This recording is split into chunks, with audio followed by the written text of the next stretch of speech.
Welcome to another exciting episode of the NIDS View, a weekly show of the National Institute for Deterrence Studies, where we are advancing peace, promoting stability, and helping you to think deterrence. Each week we will discuss and analyze a recent topic and provide insight to how it affects our national deterrence. The view of the hosts and guests are their own. We hope you enjoy the show. Hey, welcome back to another edition of the NIDS View. It is your host, Curtis McGiffin. I'm the Vice President here at the National Institute for Deterrence Studies. And yes, you guessed it, Jim Petrosky is still on assignment. Or maybe we should just go ahead and call it vacation. But he should be back next week, and we'll hear all about all of his adventures or misadventures, depending upon our perspective on things. But once again, Kirk is going to join. Kirk Fansher is here to join us to carry us through. And it is even though you might be hearing this in the 1st of June, we're recording this at the end of May. And what do we do for our last episode of the month? It's always the news roundup. So here Kirk has brought a few of his favorite articles. I have a few of my favorite articles, and we will go through and see. Have some reactions to them. Maybe they're articles that you've seen or heard. Hopefully they're not, and they're news to you. But nonetheless, we will go through these and see if we have something exciting. But before we start, I do want to remind everybody that at least at the time of this recording, it is still May, which is Deterrence Awareness Month here at the National Institute for Deterrence Studies. And we want to invite you to consider us during this Maymester in a consideration for a donation to help us keep the lights on here at the NIDS View and at the NIDS organization writ large. And I know it may be June now when you're hearing this of 2026. Guess what? Your donation still counts. We still need it. So that would be awesome if you might consider us in June, July, August, September, all the way to the end of the year. That would be fantastic. Okay, well, without any further ado, Kirk Fansher, welcome back to the show, sir. How are you? Thanks, Curtis. I'm doing good. I'm going to try not to roll in my chair and drive Kimberly crazy here. It's great to be back, and I'm sure after this episode you'll be happy to get rid of me. But it's always fun to be on, but we make do. Well, right? Here we are. No doubt. We all do. They'll all be back, and maybe I'll get to take a week or two off. But nonetheless, it's great to have you back. Thank you so much for being here. Well, let's get started with the May news roundup. So, Kirk, I'm going to hand it over to you for the first news article. Well, and actually, I'm kind of go thematic here, right? So I found a couple of articles. When I looked at May, a little bit of synthesis on what is happening out there. I think there's a developing theme, and I'm going to steal from you a little bit because I actually wrote it down so that I'd make sure I got it right. So one of the defining issues, I think, in 2020 or in 2026 is not, simply military modernization, regional conflict, or the reemergence of great power competition. It's actually a growing global crisis in deterrence credibility. Yes. And I think that theme comes through in a couple of my articles here. For the last 3 decades, the post-Cold War liberal rules-based order has helped to reduce friction between states. I see it as a realist strategy, not so much a rules-based order. But that was always underwritten by hard power, escalation dominance, and credible deterrence. As that order, I think, is coming under increasing stress, questions are emerging across every major theater. Do adversaries still fear escalation? Do allies still trust extended deterrence? And do regional powers increasingly believe they must develop more survivable and regionally credible deterrent architectures of their own? So I've got a couple of articles that delve into different parts of that, from Russia, NATO, Iran, China, the Indo-Pacific. Everybody's kind of watching the struggle over the credibility of deterrence itself. And it's becoming clear that deterrence doesn't fail when weapons disappear. It fails when belief and credibility disappear. So our first actor that is struggling with the credibility of their deterrent is actually Russia. Russia has the largest nuclear arsenal in the world, and they just held the largest nuclear exercise in many years. And I believe that was an attempt by Vladimir Putin to reassert the credibility of his nuclear deterrent, which is being questioned in Europe. A lot of Europeans you see on LinkedIn and such are questioning whether or not only would Russia actually use its nuclear weapons, but would they actually be reliable, and are they well enough maintained to be usable?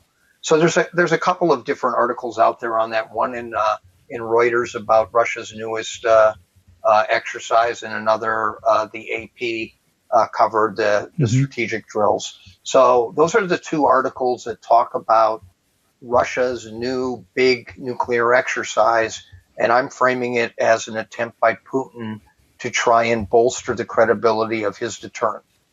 What say you, Curtis McGiffin? Yeah, well, so great minds think alike. This was my first article, too, was this exercise.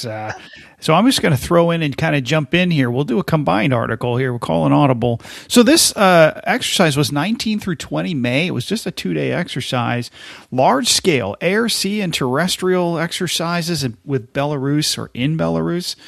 Involved 64,000 troops, 7,800 armament pieces, 200 missile launchers, 140 aircraft, 73 ships, and 13 submarines, including 8 of Russia's SSBNs. 8 at one time, if you believe all these. They managed to get 8 out to sea at one time? Yeah. Yeah, well, that's what this article leads you to believe. And this is from UPI, of all places, Paul Godfrey. Russia holds war games in preparation to fend off aggression, is the title. And that their practice is to practice their ability to deter an adversary. Well, we all know that NATO is their number one strategic adversary.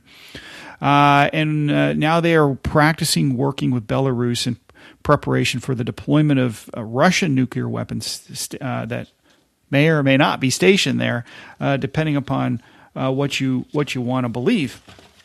Now, NATO does this too. We have Steadfast Noon, which I think was conducted last October. It's sort of the NATO nuclear exercise. It sounds like it may be a little less involved than the amount of troops and equipment that this particular exercise had. And it involved the stockpile for their Iskander M missile systems, aerial bombs for the Su-25 and Su-30s, all of which are yielding between 5 and 50 kilotons, according to this article, as well as smaller 15 to 20 kiloton freefall nuclear bombs for the Su-25 attack aircraft. I presume they were practicing loading and uploading on these things. So what do I say about this? Well, this is clearly messaging and signaling to the West that they can play. And here's something else that's interesting to me, Kirk, is that as exhausted as we all believe Russia is in the Ukraine war, they still could muster all of this material for an exercise. And also they launched several systems as part of this exercise as well, including a submarine ballistic missile. So this idea that Russia cannot walk and chew gum at the same time is something that we need to sort of put aside. And to your point, you've always said, Kirk, that the main reason why the U.S. wants this war in Ukraine to end is that we don't want to see the war escalate into a nuclear exchange. And the reality here is that Russia doesn't either. This is why they're signaling and deterring the West to some degree. And at the same time, they're telling us, but look at the credibility and capability that we have. So I think this is what nuclear rivalries do. It's what they've always done. We're seeing it still occur. And I guess the big question now, Kirk, is should we be alarmed by this? Actually, I wouldn't be. I mean, Russia's done these sorts of things for a long time. One of the big problems, I think, in deterrence is always credibility, will piece of the equation, as well as the capability piece. again, I, I think the United States views the Russian deterrent as credible. I think that the credibility of it has flagged in the non-nuclear countries of Europe, in part because of mirror imaging and their perception. I mean, I see a lot of voices out there saying, oh, they would never use it. There's no situation in which there's a beneficial use of a nuclear weapon. Okay. So you're right. This is the first stage of signaling. Putin, set a number of red lines that NATO crossed as we went through these things. People don't really understand doctrinally how Russia looks at nuclear war fighting in the two middle case scenarios, which basically, if you silo 1, 2, 3, 4, silo 2 is what's happening in Ukraine right now. And that is the lowest tier of conflict where Russian doctrine says nuclear weapons are of use and usable, if necessary. So, part of the argument can be made that we haven't gotten to the point where, if necessary, which is if Russia were facing clear defeat, I believe the if necessary line may get crossed. But Russia has deterred successfully the United States. I mean, we've been all about let's try escalation control, and it's deterred the Europeans to a large degree. They haven't put boots on the ground in the Ukraine. That's right. All right. And Russia has said that that's a red line. And so maybe, when you make deterrence a rheostat, you have to be concerned about these things because you may hesitate at the lower ends, but at some point in time, escalation happens because people mirror image and because they don't have matching capabilities at those lower end. So, part of the Russian calculus could be, well, if I use a nuke down low, what is the NATO response and do I want that? Maybe for that reason, I'm not going to use a nuke until at a higher level because there's an escalation disparity. Right. So, they have been doing conventional escalation though. There have been drone attacks. There have been underwater cable anchor hauling. There have been a lot of Russian escalation aimed at the European allies. But I think it's really dangerous that too many Europeans don't take the Russians seriously with regard to the potential use of nuclear weapons, and that lack of credibility in the European mind may not be at all a Russian problem. It may be a European problem, and they could stumble across the nuclear threshold by not realizing it's there or not thinking it could possibly be where it is.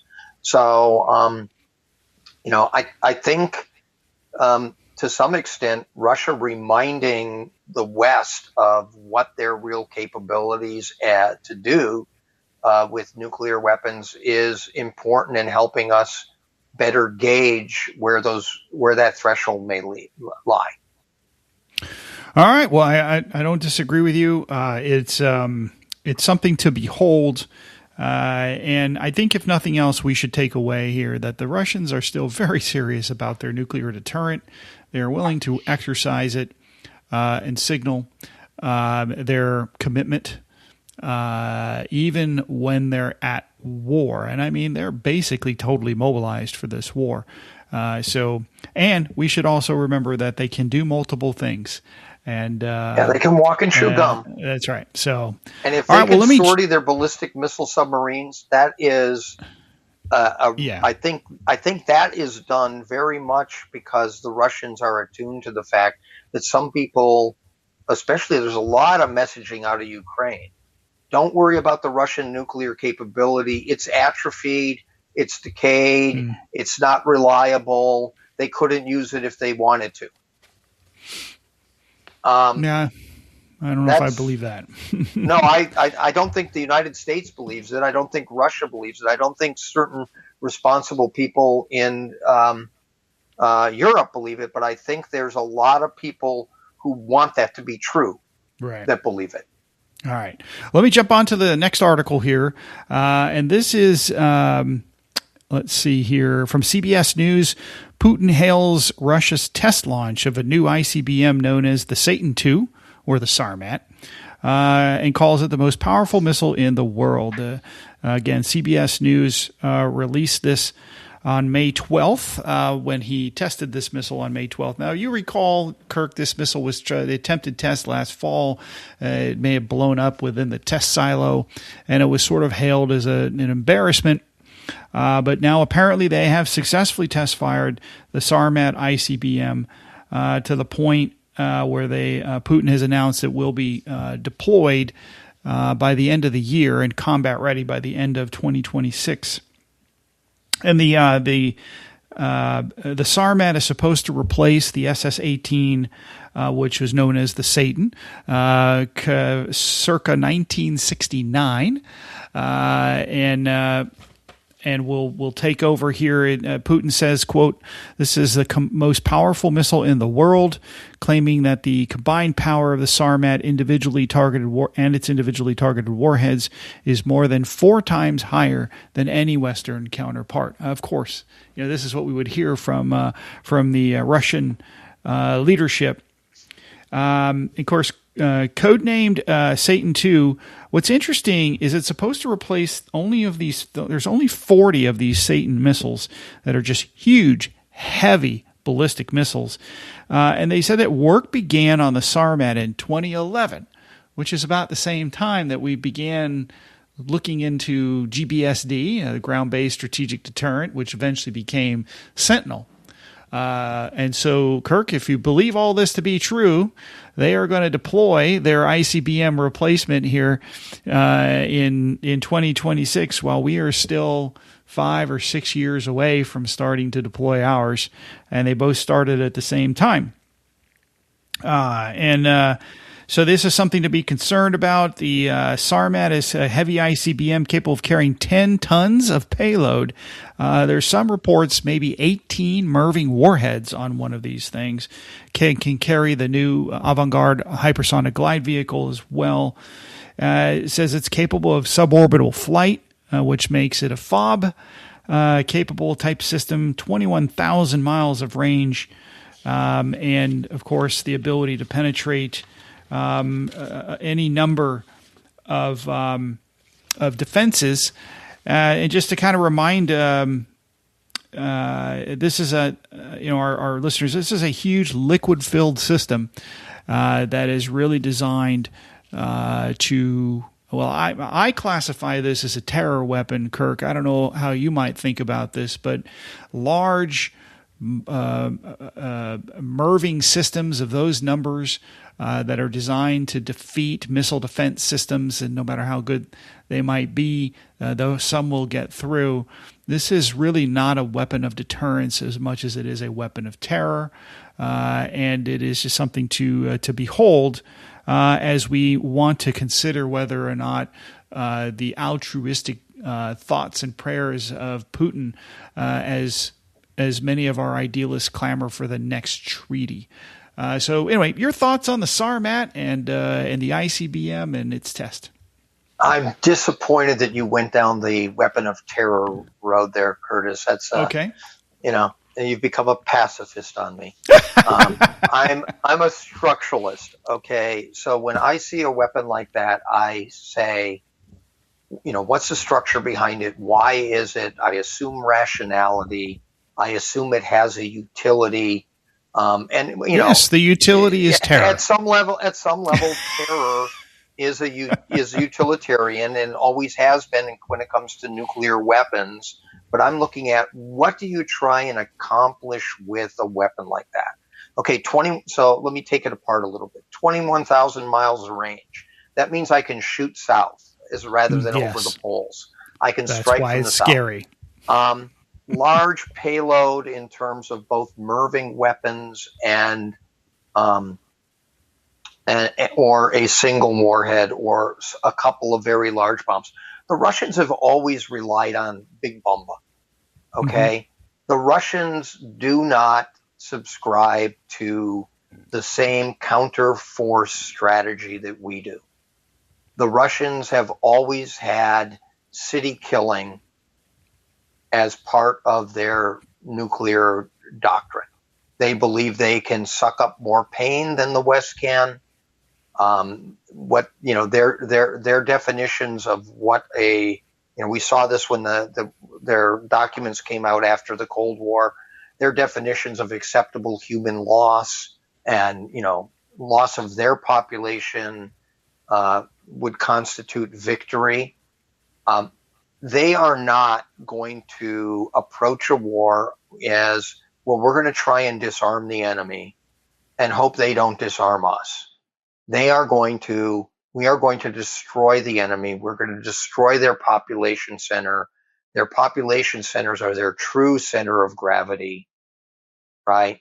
If we go at reducing, from the Russian perspective here, if we go after reducing their ICBM capabilities, and they've got submarines at sea that we may or may not be able to detect, what I want to be able to do is say, okay, you do your second strike, and the next thing that happens is your cities start evaporating.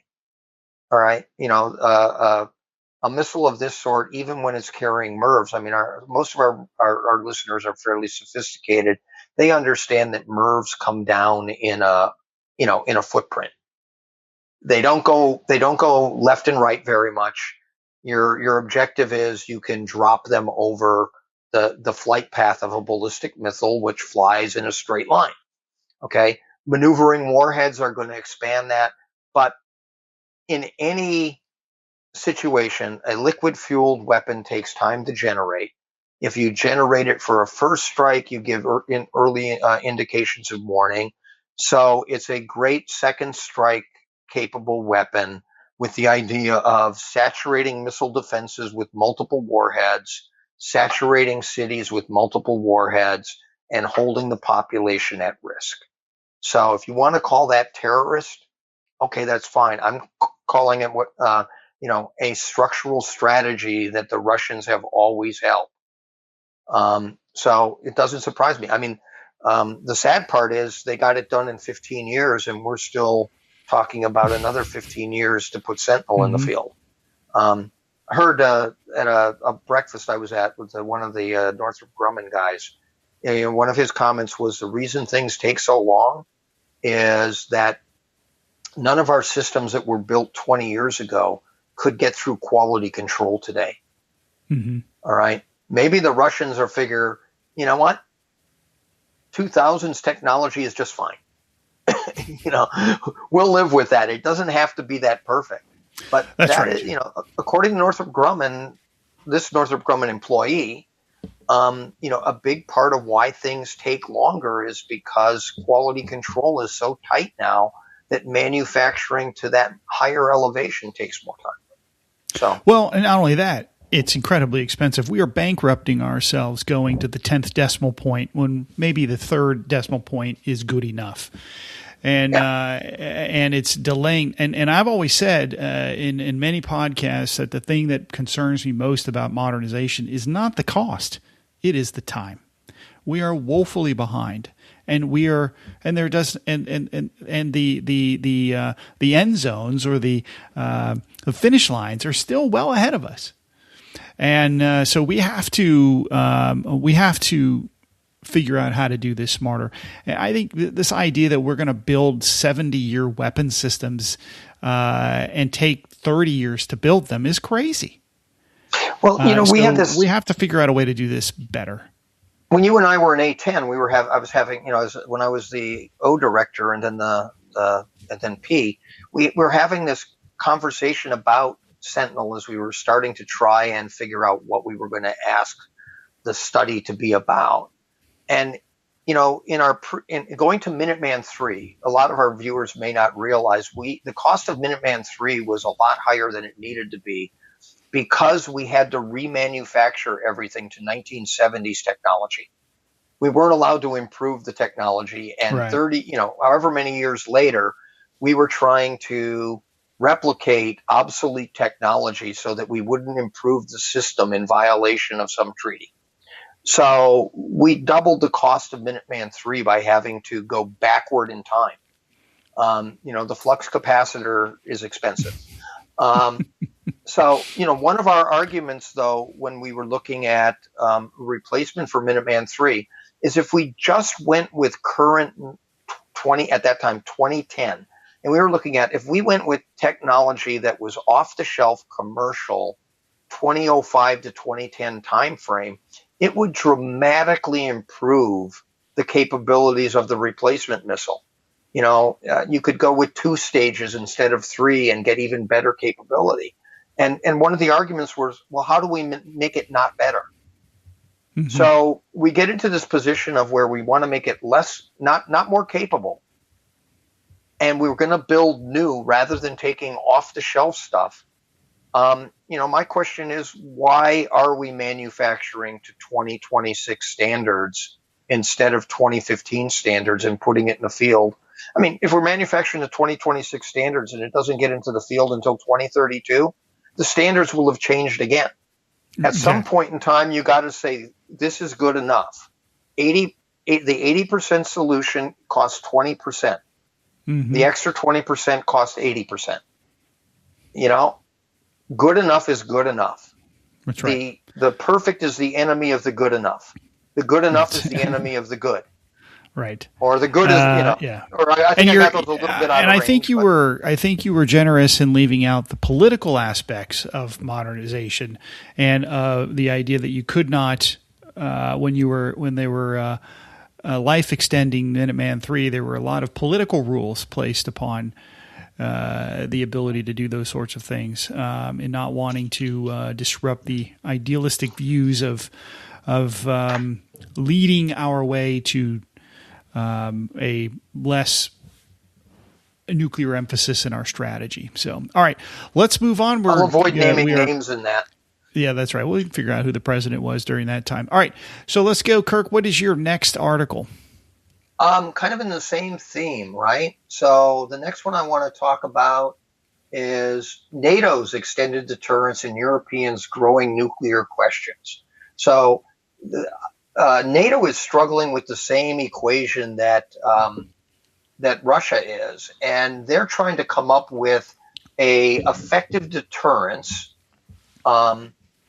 You've got conversations coming out. There's the Munich Security Report, Mind the Deterrence Gap article. There's a Beyond the Horizon missile, the missile gap in Europe. There's a CSIS report on is the U.S. prepared for the war with China. All of these kind of grapple with this idea of what is a sufficient deterrent to deter the Russians, deter the Chinese. Do you need to have a nuclear deterrent that is regional? Do the Germans need to have a weapon? Or is there a conventional deterrent that is sufficient?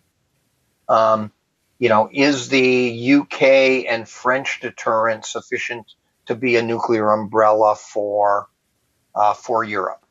In that area, I question, how quickly do the Brits pull out after a nuke goes off over a Norwegian oil well in the North Sea? But Europe is, and there's multiple articles about it. They're trying to figure out how to deter a Russian attack, which they think is coming in 2028 or 2029. Well, we have talked about NATO here over the last couple of weeks in the podcast, so our listeners are probably getting a little bored with it. But I would, to your point, I think with regard to NATO, it is the nuclear weapons that I think eventually keeps America in NATO and keeps it in its position of leadership. Maybe there's fewer conventional weapons. Maybe that is handed over to the calm nations or the NATO extended nations in that sense to handle sort of the non-nuclear aspects of their own defense and deterrence. But that sort of U.S. is here, sort of as the backstop. And I think that may be the logical relationship moving forward.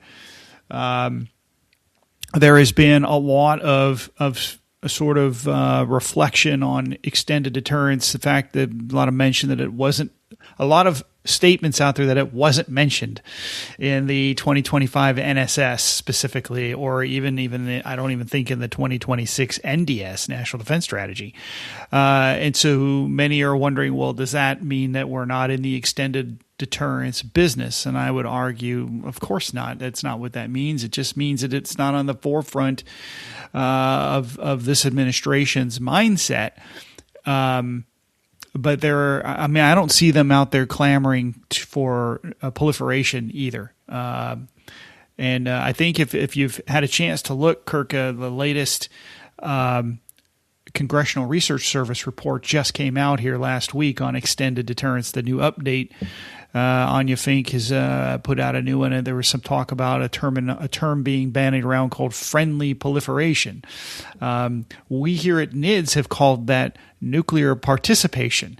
And I have long argued that first world responsible nations that are close allies to the United States who may have determined that a nuclear weapon is in their national interest and that they are willing to develop it safely and store it responsibly and deal with it, that we ought to, if we're not going to encourage it, at least help it so it's done correctly, secured properly, and available should we need it. And I'll get a lot of hate mail for that idea, but in the end, if we're going to be proffering burden sharing, and then turn around and tell a country, yeah, but not in the nuclear world, I think there's some soul searching that needs to be done. I understand that there's 70 years of nuclear precedent and the NPT treaty and all of these sorts of things, but the world is evolved. And I think there are a lot of countries out there, both in the East and the West, that are questioning the current sort of international system regarding nuclear weapons, and this idea that you have to become a pariah state in order to develop a nuclear weapon to deter adversaries that are threatening you. This is the grand question, right? And then there's plenty of organizations and the Treaty for the Prohibition of Nuclear Weapons and the ICAN group and all these sorts of folks. Disarmament is well funded, but their arguments are not changing the world. And in fact, it is the opposite. And so we have to figure out, are we going to lead that? Or are we going to get in its way? Or are we going to ignore it? And I'm not sure we know where we are on that, especially as NATO continues to evolve with where we are on that. So very interesting. Okay, let me jump to my next article here as where time is beginning to trickle through here. So also here in May, I believe on May 24th, Russia launched 2 ORESHNIK missiles against Ukraine. So this is the third. Was reported by Dmitry Shomlyansky from Militarny.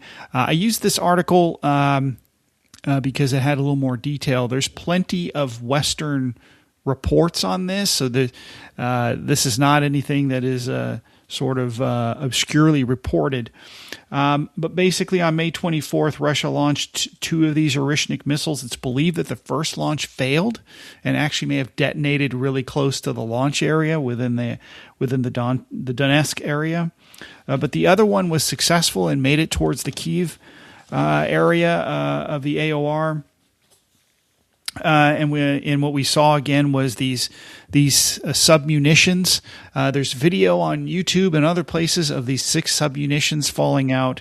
And what's reported though is that the munitions struck the side of a road, and they said in the article, creating a crater approximately 6.5 feet in diameter and 2 feet deep. This is not a hugely destructive. That's a mortar system. Shell. That's a mortar shell. I mean, it's pretty small. I think you might get more from a lightning strike But in any case, one of these warheads carries these encasements. They call them cassettes. 6 cassettes with 6 elements within the cassette for a total of 36 elements that create these sort of bomblets.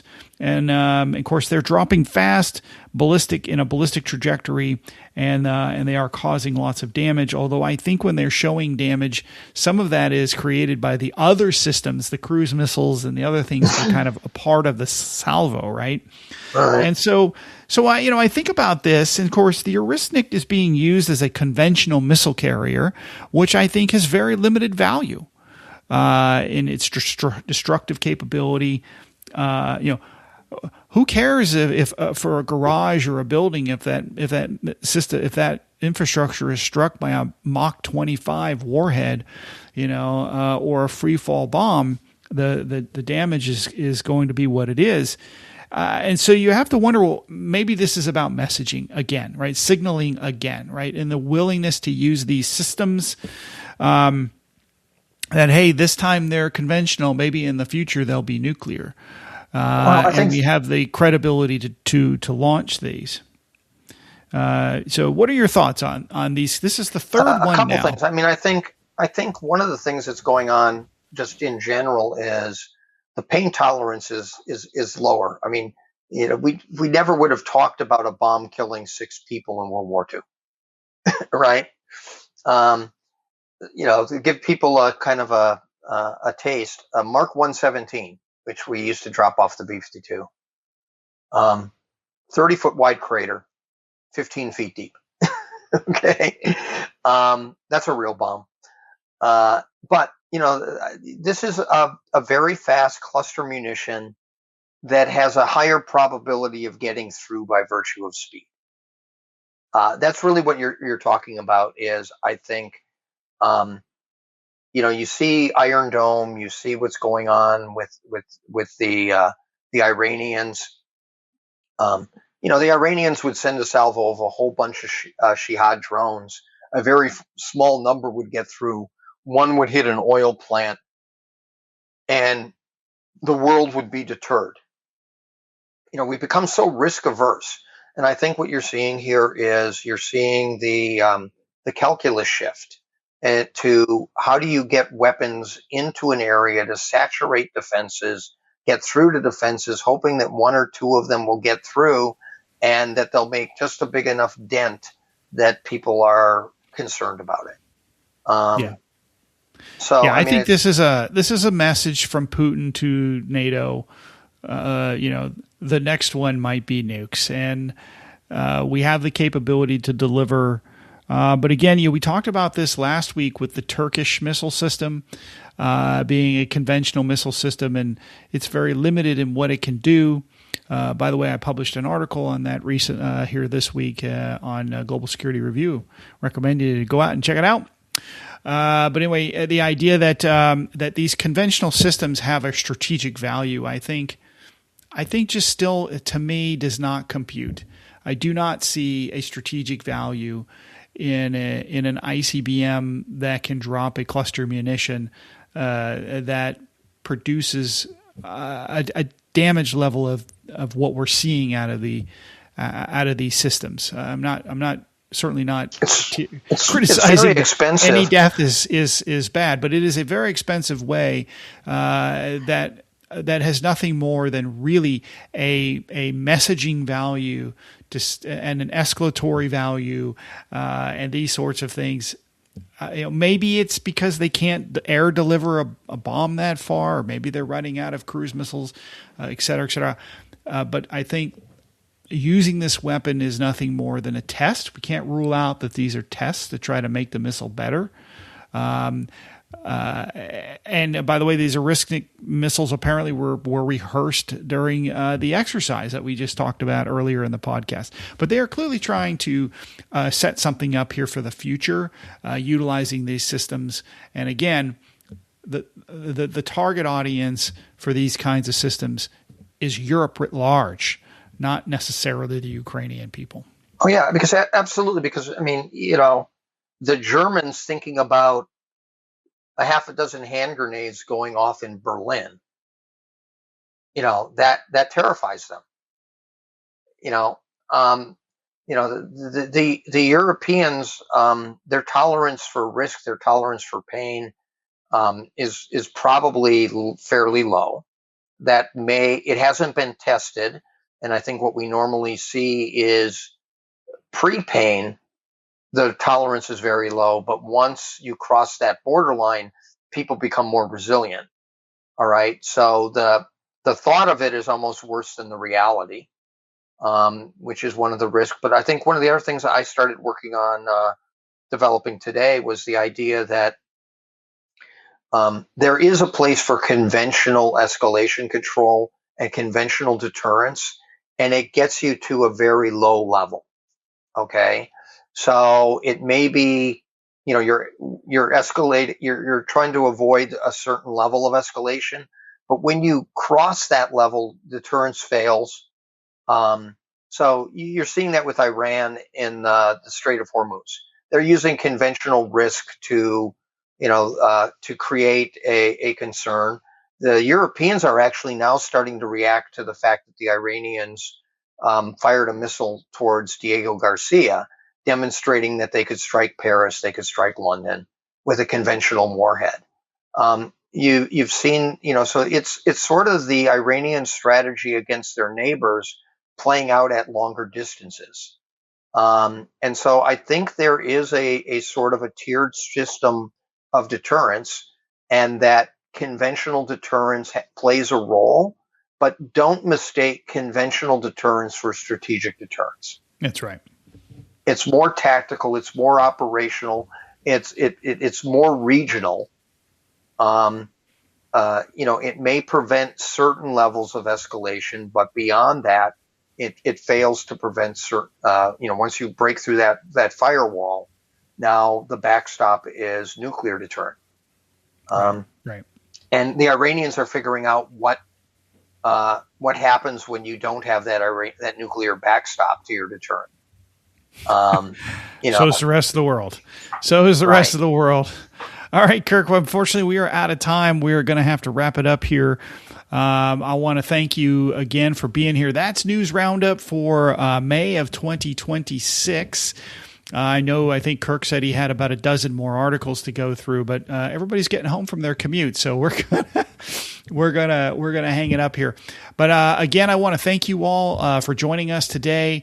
Really appreciate your listenership or viewership. If you can watch us on YouTube, if you're interested and curious, or on Rumble. And we want to encourage you to check out our website at thinkdeterrence.com, see what we're doing, look at some of our research, check out our articles. We have op-ed editorials that are published almost every day at globalsecurityreview.com. Check us out on social medias. We're on LinkedIn, X, and True Social. And so we're busier than a one-armed painter for sure. So definitely want to encourage you to check us out. And remember here as we wrap up Deterrence Awareness Month to consider us. If you like what you hear, if you believe in the message and the education proffering peace and stability, peace through strength, perhaps you might consider us for a small donation. And again, I want to wish you, Kirk and I, on behalf of Kirk Fansher, our engineer Kimberly, we want to wish you a peaceful week and to always remember to think deterrence. Thank you for listening to the NIDS View. This show is produced under the NIDS Podcasting Network, a division of the National Institute for Deterrence Studies. NIDS is a 501c3 organization dependent upon donations to provide this podcast and bring about awareness of the peacekeeping value of U.S. strength and our national deterrence. You can catch all of our podcasts or provide feedback at thinkdeterrence.com. I would like to thank our producer, Kimberly Charrington, our sponsors, and all the fantastic members of the National Institute for Deterrence Studies for making this podcast possible.